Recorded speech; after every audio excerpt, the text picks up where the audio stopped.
Est-ce que les prêtres français vont faire comme leurs collègues britanniques et refuser la communion aux catholiques qui auront voté cette loi?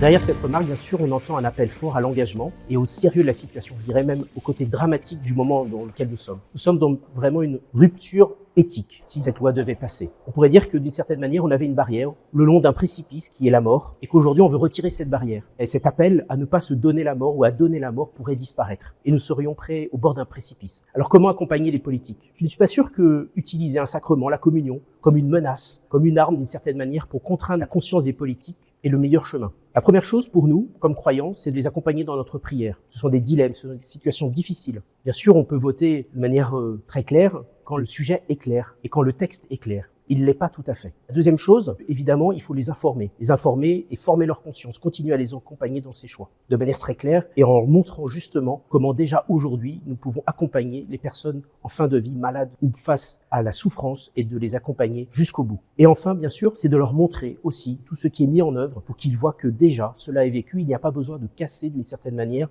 et de déséquilibrer les équipes de soignants, de créer du trouble chez les malades, de venir finalement bousculer tout notre système de santé. C'est comme ça que nous pourrons le mieux accompagner les politiques, même si eux-mêmes ont une conscience qui doit bien sûr se tourner vers le bien, vers ce qui donne la vie, et c'est toute notre espérance et tout notre engagement chaque jour.